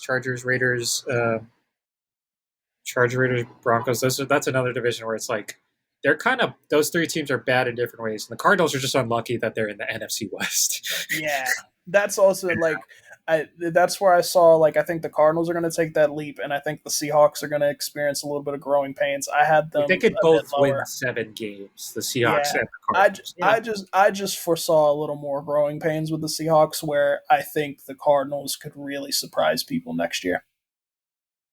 okay. With all due respect to the fans of these two teams, I think this is going to be the grossest combo I put up here. I'm going to give you the Steelers and the Buccaneers. Oh God, um, Please just pick one. I'm sorry. God, that's difficult. Um, I'm gonna go with the Steelers. I'm gonna go with the Steelers because I have the same. again, I have the same. Yeah. and that's not like an indictment per se on the Bucks because Can I I be think honest with like you here? I don't want to harp on them too much. Do you think Justin Fields starts more than 3 games this season? Yeah. I think they're gonna stubbornly put Russell Wilson out there regardless. I Yeah. think I think the funny thing that they're gonna do is they're gonna try and get cute with him in like red zone situations where they're gonna be like, Russell Wilson, Like double you're QB said, yeah. yeah, they're gonna be like Russell, you're Oh, not getting that thing in the end zone, and we're gonna try Justin Fields on the set. That type of thing. They're gonna flip or flop even it, yeah. and I don't know. Like I think the true mark is of me not immediately trashing the Steelers is that Mike Tomlin is a phenomenal coach. Yeah. People want to fight for him. That's why the defense has been good as it has been for so many years. And really, it's just a matter of not having Kenny Pickett or old ass Big Ben out there. I want people to pretend this is Paulo Santo. What I'm doing right here, because yeah. So we have the Steelers at 21, but I want to be very clear. I think this is finally the year they don't make the playoffs and or they don't have Or a winning record. Like finally, ooh, because I think this team is not great, really, like really, really. are they worse than last But year? it's Because tough. that's ultimately where my question is. Like, if they're not worse than last year, I think they're gonna still do that tacky sort of like The Mike nine. Tomlin voodoo, yeah. Yeah, like they're not that decidedly worse. I think they're gonna end up surprising a team like the Ravens. They're definitely gonna get a couple wins. They might, get something off of like the Browns, but they'll definitely get something off the Bengals. Like that, they're getting something off of every team there, and they might mess around and like fuck up the Bengals twice. Who knows? It's really just again, it's scrappy as hell. Mike Tomlin's a great coach, and the defense always wants to play for him. It's just really quarterback play has always been their issue, and Kenny Pickett doesn't do it. Old Big Ben isn't doing it. It's not going to be Russell Wilson. So the Steelers at 21. That leaves the Bucks on the board. Yeah, you know what? Why not? I'm going to give you the Steelers and the Chargers. Why not? Or no, you mean the Bucks and the Chargers? Sorry, Bucks and the Chargers. Yes, sorry. I got the Chargers here. Wow. I got the Okay. Chargers here. Their defense definitely concerns me, but I think Are you a uh, Harbaugh believer? Are you also a Harbaugh believer? Is that why? I don't think he like it's been a minute, which is why like some dude had him like within the like 10 like the 12 to 17 range, which I thought was a Yeah. little gnarly. Um, but I do think Harbaugh again. That's another guy where dudes are going to want to fight for him. So you're going to have like their offense might be semi respectable, and I think that defense will want to scrap for him. So I could definitely see them like giving headaches to good teams. 22 seems about right. I think that's where I had them in my. That's actually exactly where I had them, which is funny because I did have the Bucks higher than him initially, but just thinking on it, The more you're thinking about it. I didn't feel great about it. Like the Bucks are just they're weird, man. Okay, all right. Well, let's jump right into the next one then. The Bucks are still on the board. How about the Vikings? Who, let's be clear, JJ McCarthy is out for the season, so their starting quarterback is Sam Darnold. It's the Clear. Bucks. Sorry, like we're Okay. not. Let's not overthink it here. Like it's. I think it has a little more to do with the fact that like I'm sure the Vikings will be scrappy. I think they still got Brian Flores, which even though the people didn't Yeah. like him in Miami, like apparently he does great stuff on defense regardless, even if they don't love him. So I don't know. They're going to be the worst in their division, whereas the Bucks will be a very happy 2 seed within their division. And I don't know, the Bucks could slide. It's really just a matter of like, is Baker going to fall off? And Hmm. I'm more enthusiastic to Baker, but again, I do understand Yeah. the idea that he could fall off because of the loss of their Of OC. Dave Canales. Yeah. Yeah, All right. So I think with the Buccaneers off the board is, I didn't put this in tiers. I do just have a list. I kind of want to say that's the end of the solid teams oh, this in the shit's gonna league, get this shit's and gonna get now wicked right. we're in we're in the trenches now. I think. So I'd actually have one more team within that solid region, but this is like a lot of me. Okay. Like Oh, okay. We're this gonna is see. Oh, I this know is who they are. this is I know who they mostly are. this is mostly going to be me advocating. I know who they are. I mean, the Vikings are here, and the team you're referring to is probably the Raiders. Am I right? Yeah, Yeah. Okay. I think if the Colts did good with Gardner Minshew, what's stopping the Raiders from being half decent with Gardner Minshew, especially in a weird division where where you got the Broncos and you got a weird Chargers team Chargers team. Yeah. and you got like again, Pierce is. I keep emphasizing those guys where like people want to play for them. People like Brock Bowers apparently like he's had a massive like feel for the team. Max Crosby goes to bat for Pierce. You know, Wilkins, I think a big reason why he went to the Raiders is because he sees what Pierce is building over there. So it's little stuff like that where you're like, okay, like this is the beginning of something that could be promising.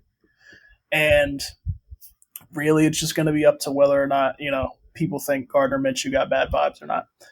Um, Yeah, that's. I mean, but like interdivisional bias aside, that's kind of where I am at the Raiders. Where like, I think the offensive vibes are so bad that I really don't like where it's going, and so I kind of think they're kind of lining up to be last year's Cardinals, where they could win 4 to 6 games, and those 4 to 6 games they'll look great, but the rest of the season they could look really bad. yeah, Because yeah, that defensive line, like, I mean, you have Crosby and Wilkins, and I heard a crazy stat. I should have written this down, where they played like I think the last 2 seasons they both played like 1,500 something snaps. So it's like you got two elite edge rushers who are like not only like rushing the quarterback, but those are two elite D line guys who are setting the edge, protecting the run, and yep, they're on the field every down. yep. So I think that's a really underrated thing about this team, where their defense is going to be like, you're going to get it all 3 downs. You're not going to get any rest. You're going to get this shit. And if Jack Jones is even like 70, not even 80, 60, 70% as good as he was last year Yep. when they traded for him, then yeah, it'll be a really good defense. I can't argue with you there. And apparently, like Pierce advocated for Jack Jones specifically to make that trade. He was like, "No, this is like my guy. He's gonna come in and work immediately for us." So like it's stuff like that where guys like Pierce are realizing, you know, this guy is gonna want to fight for me. It's really just a guy like Devontae who I imagine might mess around and get blown the fuck up by week 4. And that's why I have Yeah, them. that's it's That's abstract, but that's my concern is that by the first at some point in the first half of the season, Devontae's like, I'm out on this, bro. Even if he's no, not getting traded or something, he's just like mentally out, and that's my concern. that's not what I meant. I meant more with Gardner Minshew's like play style. I imagine that he's going to throw a fucking bomb to Like Devontae Adams. you That thought is he was going gonna to hospital ball. he's going to hospital ball the fuck out of Devontae, and Okay. then Devontae is going to be like, I'm not going to keep catching passes by these people that are trying to kill me out here. Where is Aaron Rodgers? And I, then you're going to have that. I'm not sure if that means I'm more pessimistic because I feel like just based on vibes, he might feel that way. But that's also a very valid take. No, Very valid observation. Yeah. I think he like given Pierce like I think Adams feels good about Pierce, but really it's just like how many times do I need to keep catching a ball that might fuck around and kill me? And I think he's going to get one of those balls from Gardner Minshew I mean, that is did you? going to set him off. He's going to be like, "Yo, I'm done." I don't watch a lot of hard. I didn't watch Hard Knocks of like any teams. I don't watch a lot of mic'd up stuff. I just get whatever comes to me on Instagram. But I Yeah, did see a video, and this is what Jimmy G was still starting, where he misses Devonte Adams on I think I forget what the route is, but he's like he along the was sideline, and he's clear on the outside. he was like they're going to get me fucking Just killed throw. out here.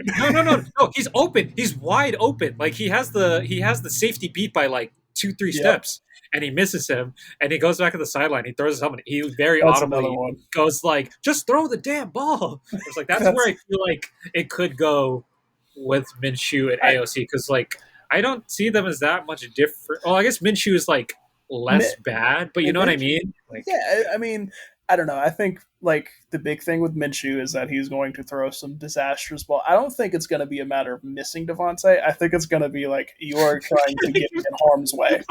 I don't want to. I don't want to get a letter for LaBelle against Peyton Manning's gonna send us a letter for no reason. Like I didn't do anything to Dallas.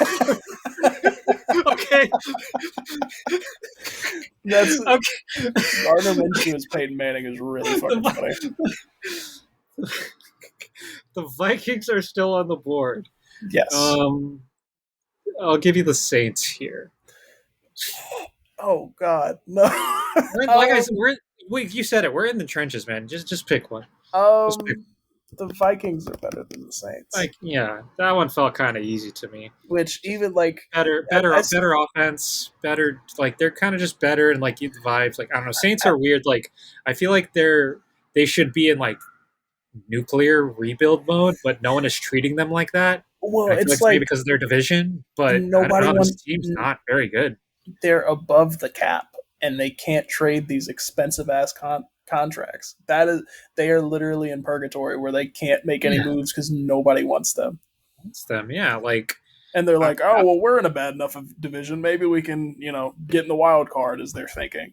And I'm just like, let it go. Like, get Spencer Rattler in there. Just have a yeah, ball. Do not let yeah. Derek Like Carr do that shit I anymore. think the Saints are. They're not like bottom three. I do think this is a good spot for them on this list, but they're bad enough that I think they should just like let it fly with Rattler or somebody. Or it's like you got to figure something out, right? They've That's got really like they've also got like a quite a bit of talent, and it never equals anything. That's the marking of like, dude, like these guys need to go. Their offensive coordinator, everybody on the staff needs to go. Clean the slate. Let it go. They need to be where like the fucking Panthers are, but well. I they're would never wish that on like my worst enemy. What the? they, What's they your need problem, man? they need Jesus to Christ! blow the like. Oh I don't know. It's fucked up because it's my like God! because football is functionally different than basketball, so you don't want to be like, oh yeah, they need to be a 2-win team and like kill their bodies for that kind of record. But Yeah. like, you need to shake the dice, something, install a new culture because we're fucking far as shit from what they used to be. It's funny because I really like the draft they had. They drafted Solis Fuaga, and I'm pretty sure he's starting left tackle for them. Yep. They drafted Kool Aid McKinstry, who I think Marshawn Lattimore's a pretty good trade candidate for like a top 18 whatever team who Mm-hmm. needs help in the secondary. So I think they're like very firmly in a just let the young guys cook and see what you get kind of mode. Yep. Okay, so that means we still have the Vikings on the board. No, we Here's a still have the Saints on the board because sorry our we old have sorry fucking we have yeah. you chose the Vikings because leaving the Saints on the board. Yep. I know this is a team you do not like, so I think this one's funny. This is the Saints versus the Titans. Oh, the Titans are way better than the Saints. Okay, okay, They're way better than the Saints, and that's because like clearly everybody on board is invested in Will Levis, even if I'm like yeah, right, yeah. mostly Like like no matter how you feel about Will Levis, it's like they're clearly invested, and it's like unless he is a total disaster, like the talent they've picked up, and it was a lot of talent, which I don't, it will not like mesh well together immediately, but yeah it's enough talent that it's like you guys are going to win 5-6 games, and it Will Levis could look good, or it could be totally unremarkable. Yeah, it's kind of yeah and it says a lot because like D Hop would have said something if Will Levis wasn't the guy. Like yeah, people, they would have like been like, nah, like this isn't it, like he would have been a trade candidate even. Yeah, right? But ultimately, like the coaching, the staff, the front office, they all believe in Will Levis, and they clearly want to like give him stuff to throw to. So that's where you have D. I think D Hop's still signed there now. yeah. Yeah, they got D Hop, So, and then they so they got D signed Hop, Tyler signed Calvin Ridley. Calvin Ridley. Did they sign Tyler Boyd too? Did I imagine that? No, Am I tripping? I think you're Right? right. He's their Which WR3. I swear to God, right? yeah, Never mind. which I think could lead for a surprise for the Titans. I just don't know how I feel about the other side of the ball with them. For what it's worth, that is literally they have really great depth. Like I thought, at least one of these guys had left, but they still have Nick Westbrook, Akine, and Traylon Burks behind those guys. So it's like Mm-hmm. they've got a WR1, arguably another one, or WR1/2 in Ridley, Yep. and they have three solid guys right behind that. So it's like, Yeah. yeah, I think it's more like out and they signed Tony Pollard, who if he's healthy, he will be good. To be clear, he will be good. But yeah, I think it's more like J.C. Latham, same thing as the Saints before. Like, see how good he is at left tackle, and then if Levis is good, then they're like the Bears in a lesser sense, where it's like win 5 or 6 games. What if Levis like figures it out and like he's tossing for I don't know what a realistic target for him is, like 3,000 plus yards, I guess. Yeah. But yeah, then that's good. Football teams treat running backs like like Dodge Chargers doing burnouts and shit. And at some point, those tires are just gone after you do all those burnouts. So, like, no, I don't think Tony Pollard's going to be great. There is no if he's healthy shit. When you do what you did on the Cowboys, them tires is bald, bro. It's over. Dodge Charger. Go ahead and get somebody in the fourth round and figure that shit out. Straight up, it's pictured like a military recruiter talking about They do. Tony Pollard or Saquon Barkley. That's what they do, bro. That's what they do. They treat them like Dodge Chargers. They'd be like, "Listen, we can get you in a Dodge Charger. Then you got like a few good seasons, and then they wonder why their knees don't work at 26. Like that's rough living." Oh my god. Before we move on, I just wanted to shout out Chigo Kwankwo, who are one of my favorite hipster picks, especially at tight end. Love a good nerds pick. You've been texting me some real sick ass tight end shit all year, and I'm like, I don't know what to make about any of this. All I know is that Brock Bowers is going to be important for the Raiders. That goes without saying. All right, so that means the Saints are still on the board. Yep. We're really getting into it. This is interesting for me because I don't know how I feel about this team compared to the other teams here near the bottom. I'll give you the Saints and the New England Patriots. So this is also where I got caught up. To be fair, this is where like the real line starts for me. It's between the Saints, the Pats, and the Commanders. And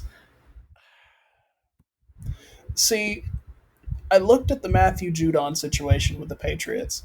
I'm gonna go with the Saints because I think they have a bit more talent. But this isn't a mark against the Patriots just because I'm a little skeptical. But it did say a lot to me that a lot of not only the staff but the players were kind of tired of Matthew Judon before they traded him, which lets me know that there's like some measure of investment within Gerard Mayo that people are like, yeah, we want to like win for this guy, which lets me know that the culture's good, and it lets me know that like there's promise, even if they're still a bit raw on both sides of the field. There is something there that Gerard Mayo could instill, and they could be like the Cardinals last year, where it's like 4 wins and it's kind of ugly, but they definitely fight for them. Whereas last year there was no fighting with Mac Jones. I'm just refreshing myself on the Patriots depth chart right now, and I forgot where I heard this. It was definitely a podcast, but someone said like the Packers' entire receiving room is WR2s, and the Patriots' entire receiving rooms is WR3s. It's brutal, bro. It's Which is like, bad. oh, that's cool. Who's the X? And it's like, oh, okay. I guess it's I don't know if he's going to come off, but I think Kendrick Bourne is starting the season on the physically unable to perform list. So it's like, Lord. so it's very plausible that Jalen Polk is the WR1 or 2, and I really like Jalen Polk, but damn, that's kind of rough for him. They got But like I don't know, as a rookie receiver on a team with no expectations, I guess that's not the worst. what I'm gathering here is that Polk is the wide receiver 3, and Kendrick Bourne is 1, and they got Supposed to be one. KJ Osborne, Demario Douglas. Do you want me to read you the rest of this depth chart? I'm looking at it right now. All of these guys: KJ Osborne, Jalen Rieger, Tyquan Thornton, and Keyshawn Powell. These are so many WR3s and 4s. Like that's so there funny. Are going to be so many double tight end and I'm sets. sorry. You have no idea. Hunter Henry, man, I hope you've been hitting the gym because your ass is gonna be blocking. Your ass is gonna be hitting delays. Better turn around. That's crazy because I thought that like Hunter Henry and Austin Hooper was going to get these double tight end sets all day. Yeah, honestly, unless somebody have a choice. Unless there's something to be surprised about. I don't know. Christian Gonzalez, Jabril Peppers. No, that's with this defense, even without Matthew Judon, is really good because I think in Gonzalez, Peppers, and Kyle Duggar, you got like that's a great. And if Gonzalez is as good as we thought he was based on those was 4 games. Yep. That he looked like Sauce 2.0, just like Yep. as a rookie coming out. Like, wow, he's just like he's ready for to handle pro receivers. Yep. Um, like, yeah, I think that's.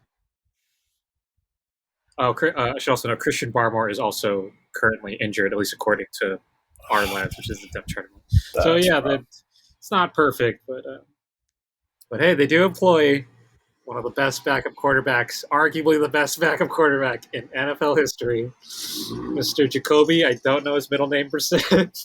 God bless. I cannot God believe that bless Jacoby percent. it's like he's doing this shit on purpose, where he's just signing as backups so he doesn't go on the field.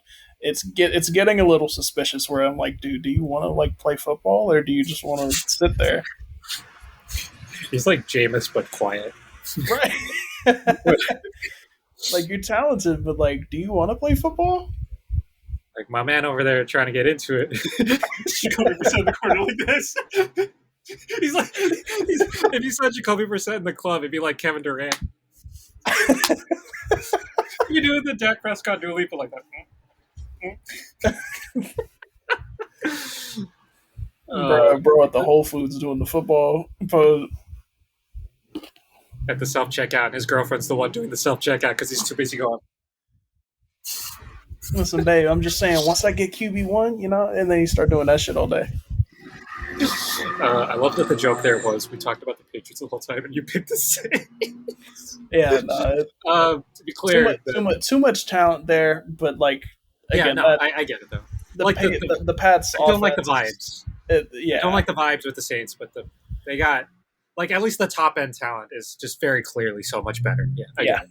So the Patriots are still on the board. I had a different team here, actually. I mean, we're at the bottom. It's only one spot off, but I'll give you the Commanders because you mentioned them. So I wonder what's gonna happen with Jaden Daniels. I'm looking at the depth chart. I refreshed my brain on that a little bit, and I kind of like what they bring to the table here. Obviously you got Brian Robinson Jr., you got Austin Eckler, even though he's burnt to shit at this rate. Not as the starting running back though. Occasional downs. The shit it'll get the job done. But you got Brian Robinson Jr., you got Eckler, you got Terry McLaurin, you got Jamison Crowder, you got Zach Ertz. Like, I think there's some promise there on offense, especially if Jaden Daniels is as good as everybody made him out to be. And then, I mean, you look at the defense, and it's like, I don't know, a little scrappy. Especially for a Dan Quinn team. Ultimately, initially I had them lower because I was like, like I think the Pats will want to fight for him more than like Dan Quinn. But I don't know. Like you got Clelin Ferrell, you got Darren Payne, you got Jonathan Allen, all on your line, and then you got Bobby Wagner, Dante Fowler. Only issue that I see here is that I don't feel great about their secondary. But there's promise all around here where I think the Commanders are worth the next spot over the Pats. It's very close, but I'm going to go with the Commies there.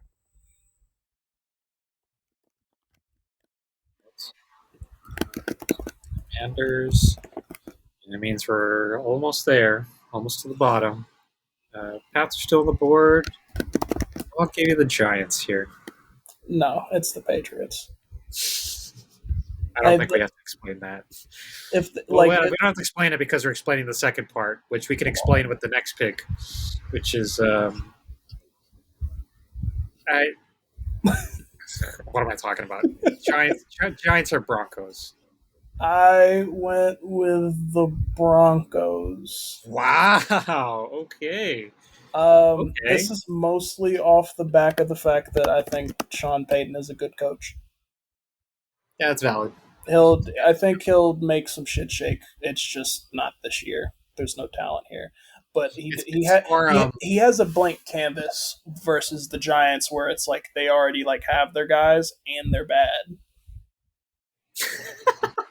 That's ultimately how I ranked it. I was like, really, that's interesting because the Giants thought they got Dexter Lawrence, they got these guys, like they've got guys and they suck. The Broncos have a good coach and a blank slate. I would be more inclined to lean towards the Broncos here. Really, Especially if interesting. like I don't know if he pulls a miracle out of Bo Nix, I'll never talk bad about Sean Payton ever again. I'm, I'm fascinated by that. Like, I know we're separating like atoms at this point.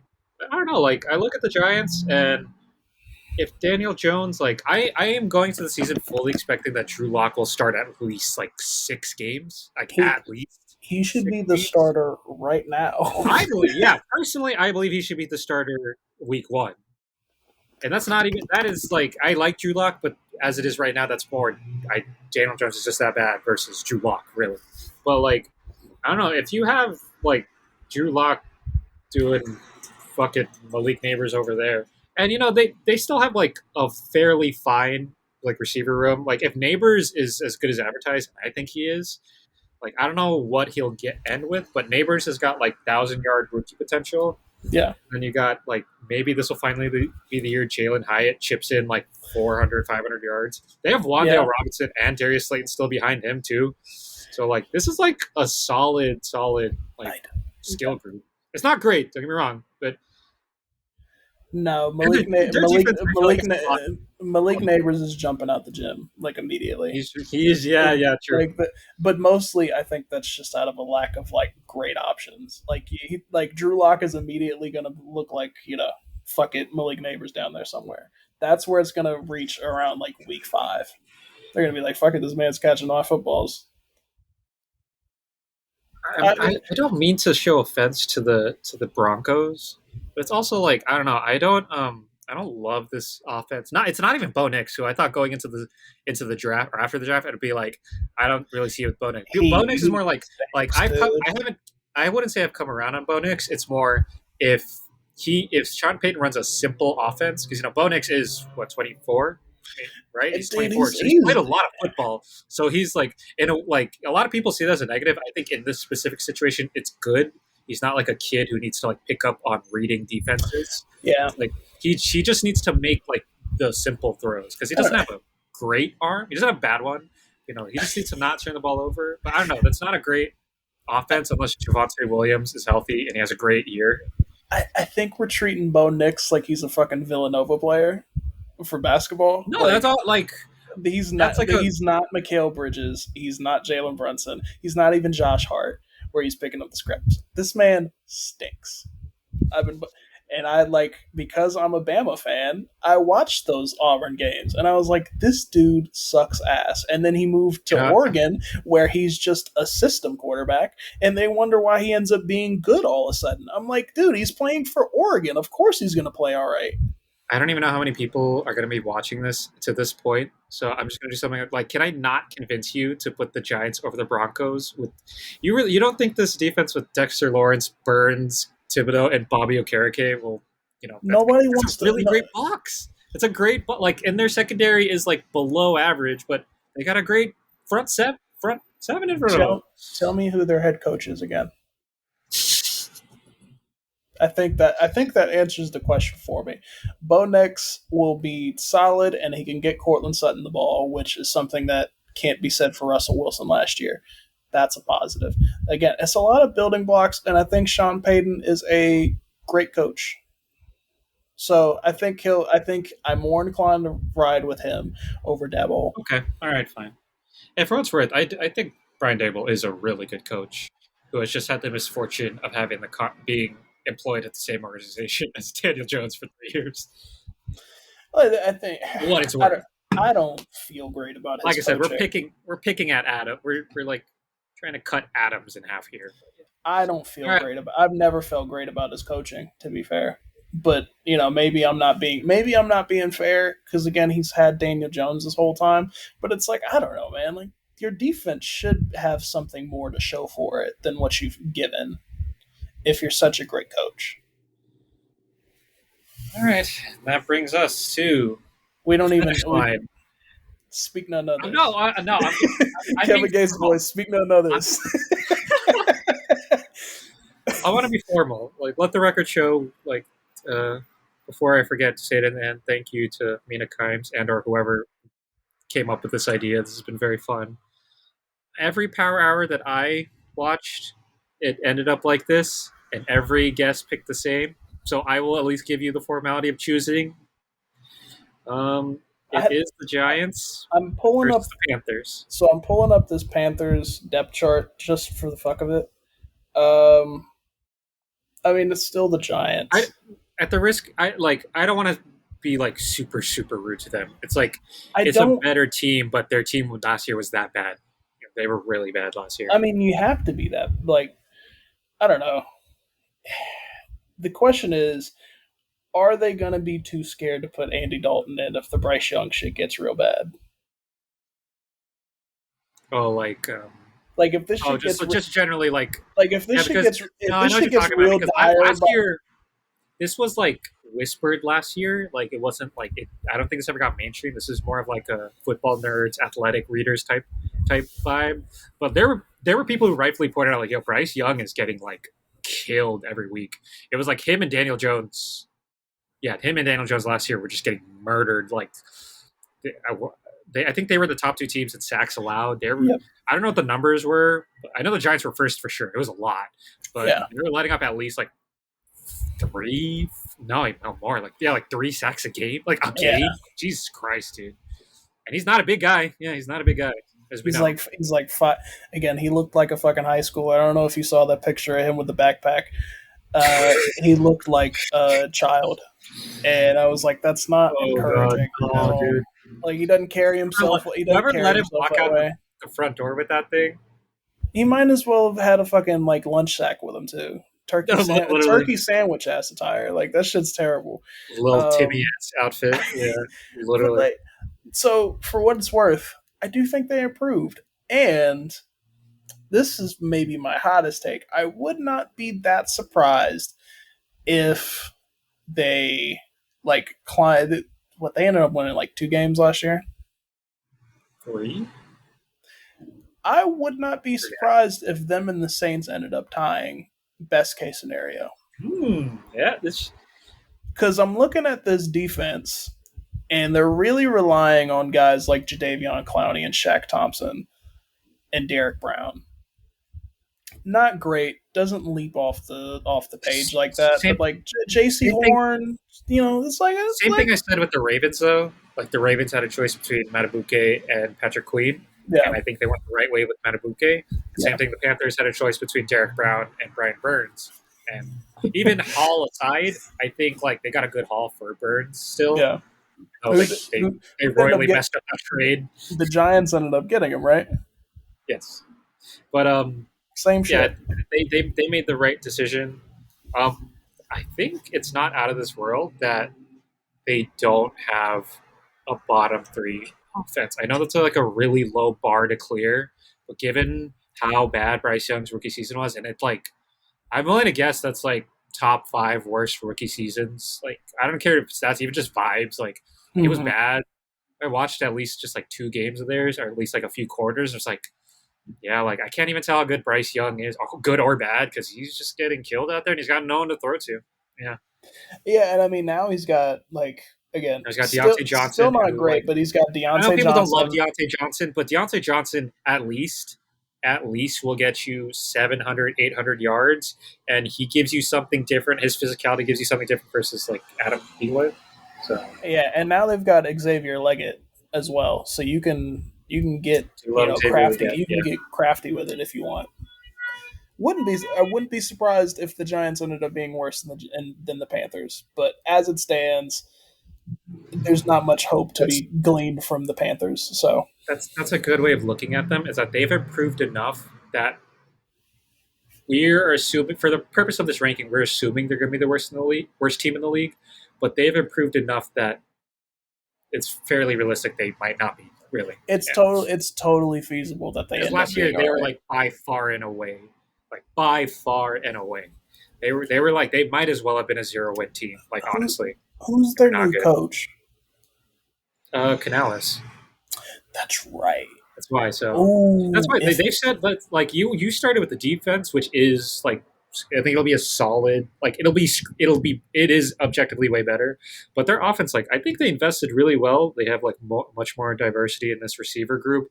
They invested a lot of money on their offensive line, but in the interior, they gave it back to Austin Corbett and Robert Hunt, But Mhm. like for a guy for Bryce being right, 5'11", whatever. He's not a tall quarterback. Yeah.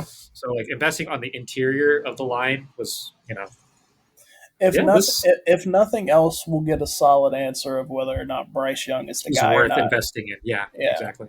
which Like is why, it might like take a third year, which is like that sucks. But it might take a third year, but at least you will have a clear answer either way. it's Yeah, weird. They made like a strategic hire because I don't know like how great Canales might be as a coach, as a head coach per se, but he's definitely gonna like be able to answer like baseline questions that they have with their about team Bryce by especially. hiring him. Yeah.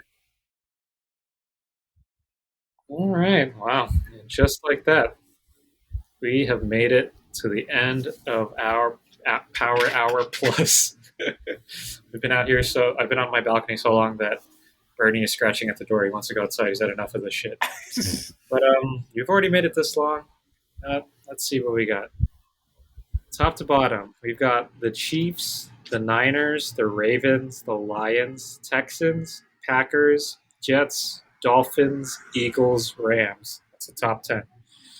In the middle, we've got the Bengals, Cowboys, Bills, Bears, Browns, Falcons, Jaguars, Colts, Seahawks, and Cardinals. Makes it the top 20. And then the rest of the way, got the Steelers, Chargers, Buccaneers, Raiders, Vikings, Titans, Saints, Commanders, Patriots, Broncos, Giants, and the Panthers. If I think you've already. I would have asked like what surprised you the most, but I think you've already like verbalized most of them. I know you weren't high on the Bills. You were higher on the Colts and the Cardinals, right? Yeah, if I was doing this again, like initially I had the Bills somewhere around the 16, 17 mark, and I had the Cardinals and the Colts rise quite a bit, and the Browns. Really? Ultimately, like, again, my biggest fall more than anything was probably the Seahawks. You got me putting them at 19, where I had them at like 24 initially. I probably would have tweaked that a little bit, but like it's certain setups where you kind of like force my hand to pick up like the Cowboys and the Bills here, whereas I would have had more optimism for like the Cardinals, for the Colts, not as much for the Jaguars. Yeah. All right, I don't know. well, We'll that see was. with Josh Allen, man. I was gonna say, man, yeah, like I think he's already that good, but I guess this is the year he will try to convince you. But yeah, damn, that was a lot of fun. That went a lot longer than I thought it would. Like honestly.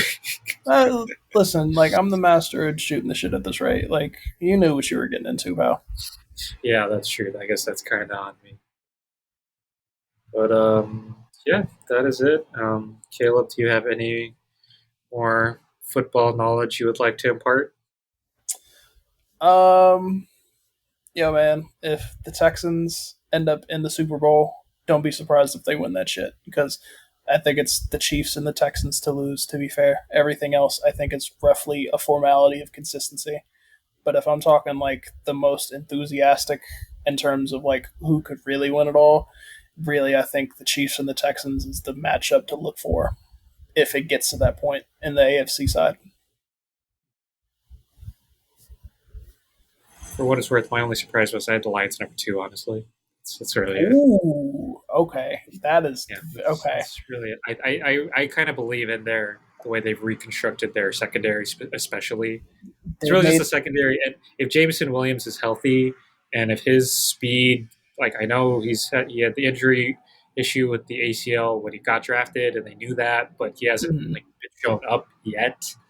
But if he shows up and like he's another one of those guys where it doesn't even have to show in the numbers. Like if just his presence, like if he blows the top off of offenses, and that yeah. opens it up for St. Brown and Laporta, and their run game is going to be great again, like for sure. For what it's worth, I think like their additions that they made this year are fantastic, and like I don't know, I'm always a little squeamish because I did see them because I saw them drop the ball so aggressively against the Niners is why Like I was quite literally, yeah, I get it. Yeah, and because I saw them drop out against a team like the Ravens. That's where I had to favor like consistency more than anything. Though they did improve on pretty much all fronts, and I expect Sam Laporta to cement himself as the best tight end in the league. Yeah, he's Kittle 2.0. Like it looked like he had potential of it, but it's like, oh no, he's like the next guy. Yeah, Dude, their secondary is killer, dude. I forgot they had Carlton Davis, and they just added Terry and Arnold in the sure, draft, who yeah. I loved coming out of the draft. So Mm-hmm. him, Brian Branch, Kirby Joseph, Terry and Arnold. That's They pretty. drafted that's why I liked how they double dipped in the second round. They got Rakestraw, who's probably going to play nickel for them, or he'll be depth. But Yeah. I think his floor is like a solid like depth piece, whether he's the nickel or just like a backup corner. Right now they've got Amik Robertson as the nickel.